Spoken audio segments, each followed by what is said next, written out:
to say a few words about Chris Nikoi this morning. It was Shakespeare who best explored the literal and metaphorical significance of a storm, suggesting in King Lear that until we face the elements of chaos and destruction of the night, we take too little care of the weak and the poor and the invisible in our country and in our world. Shakespeare also suggested that with this recognition of our common humanity, only seen through the plight of chaos and destruction, comes radical acts of regeneration and hope and love. Chris Nikoi's life has been devoted to the art of rescue, and the art of connection, and the art of generosity and regeneration. He is the country director for the United Nations World Food Program in the South Sudan, a country that will see half its population, 4.7 million people, struggle to survive this year. Prior to moving to the South Sudan, Chris was the WFP's Chief of Logistics in Rome, Italy. He has worked for the organization in Italy, in Angola during that country's civil war, and in Uganda following the Rwanda genocide. Before joining the WFP, he worked for Mobil Oil Corporation in Fairfax, Virginia. Chris holds graduate degrees from the University of New Orleans and from MIT, and he did his undergraduate studies in Alexandria, Egypt.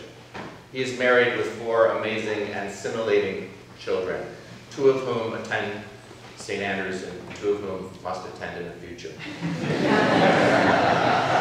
2 of his cousins have graduated from the school.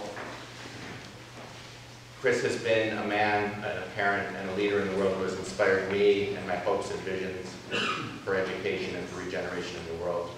We're so proud to have him here. I'm so thankful to him for taking time to share his thoughts with us.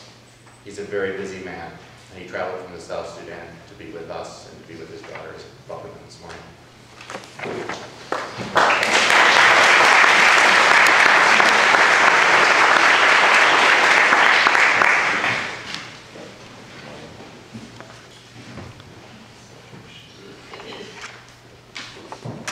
Good morning. Good morning.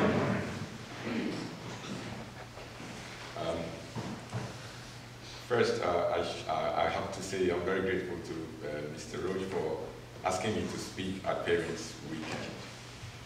As the time drew near, I started to get very nervous. I must say, in my work, I do speak a lot with journalists. You know, some who sort of have gotcha questions to ask you, and others who are doing, you know, maybe very deep documentaries. However, this is the first time that I'm having to speak to a large group, which also includes 2 of my children.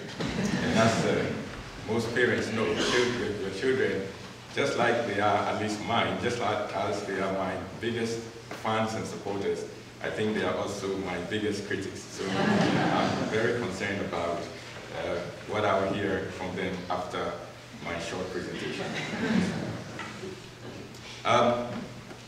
I wanted to talk to you very briefly about what I consider to be the world's greatest solvable problem.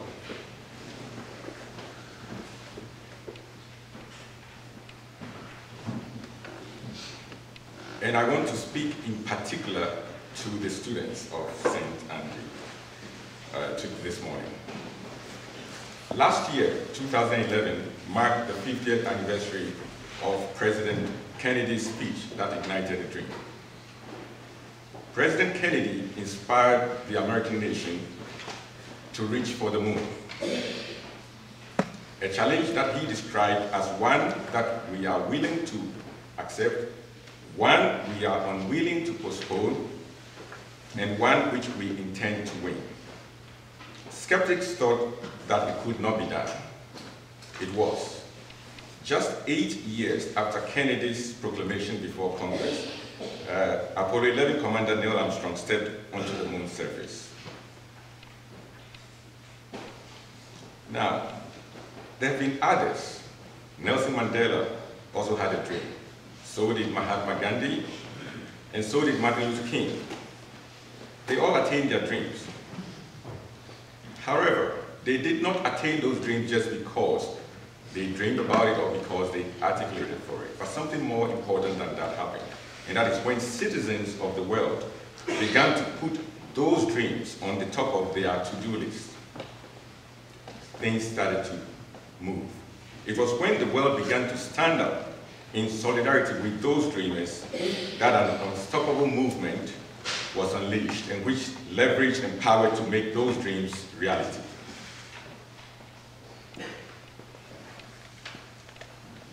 I wonder if anyone can guess the ages of these two children. Well, those two boys in the picture there are the same age. They are both 4 years old. This is unbelievable. But what you see is a form of undernutrition, chronic undernutrition called stunting. Because of poor nutrition, the boy to the right is too short for his age. So he's stunted. This is the outward manifestation of stunting. However, what you do not see is the silent and, I would say, pernicious effects of undernutrition.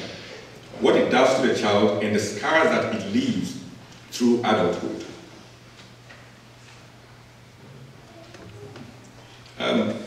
A study was done many years ago, I believe in Chile. And what you see on the screen are the brain scans of 2- 3-year-olds.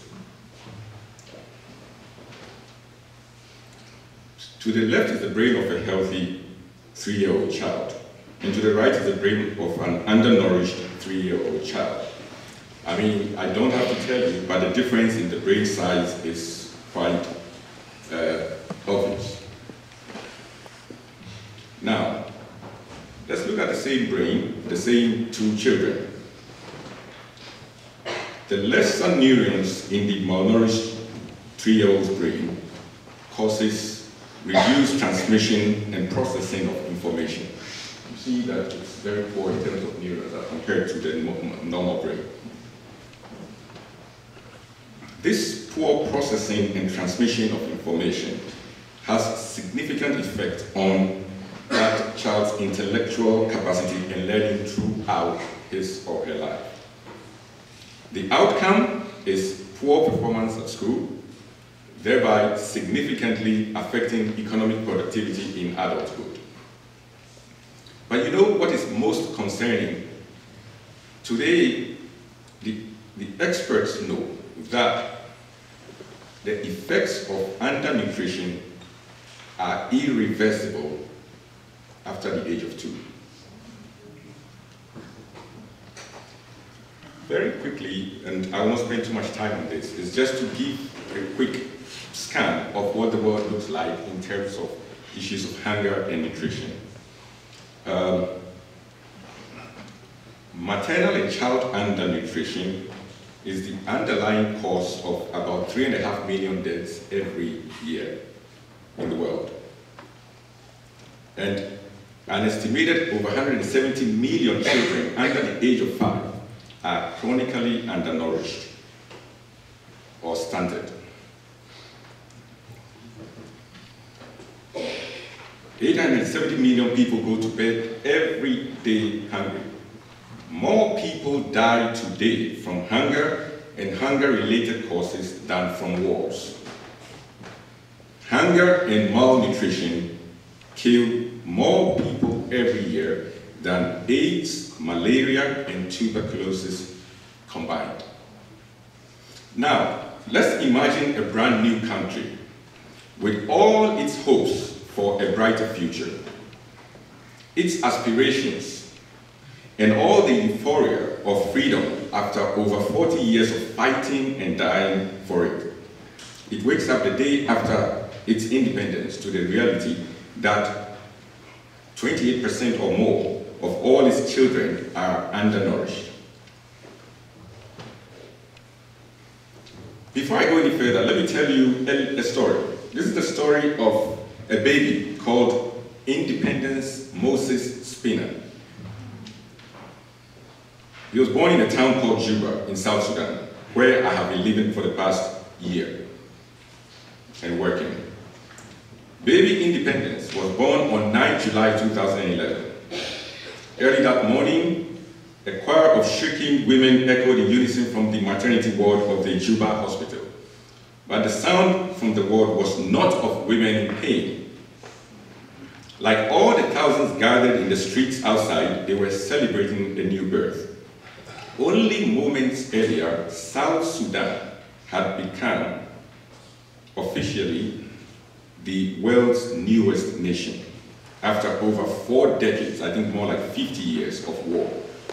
Instead, they were celebrating together in joy, the joy of finally being independent, the joy of their children, their brothers, husbands, staying or coming back home from decades-long struggle for freedom. And now the women in the hospital were also marking the first baby born after the independence of South Sudan, and he too would be called Independence. In a lot of ways, baby Independence and his new country are similar.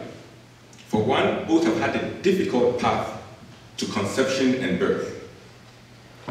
A former child soldier herself, Mama Spinner, the mother of this baby, joined the South Sudan People's Liberation Army 10 years earlier at the age of 14, where she was enlisted to fight for the independence of the South. The brutal war, which lasted decades, resulted in the deaths of roughly 2 million people. 4 million South Sudanese were displaced at least once and often repeatedly during this war. The civilian death toll is one of the highest of any war since World War II. The conflict ended with the signing of the peace agreement in January 2005 and culminated in the independence of this country 6.5 years later on 9 July 2011. I must add that the United States played a particularly important role in bringing about the birth of this new nation. Mama Spinner and the people of South Sudan have similar hopes for both baby independence and their young country. The fate of the two remain firmly intertwined.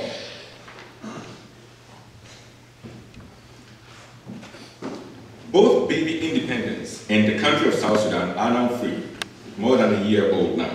They have a country they can call their own. But if you look at both through today's lens, they face from their birth ferocious headwinds.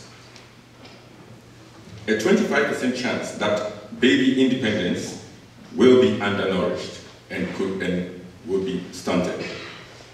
A 70% chance that he won't attend school. If he attends school, an even greater chance that he will not complete. A 66% chance that he won't have access to clean drinking water. A 90% chance that he won't have access to proper sanitary facilities. And a 15% chance that he will not live to his 5th birthday. And as for the country, the experts say, and there's a lot of data to support this, for most fragile and new states, that there is a 20% chance that it could fall back into conflict within the next 5 years, from within or from without.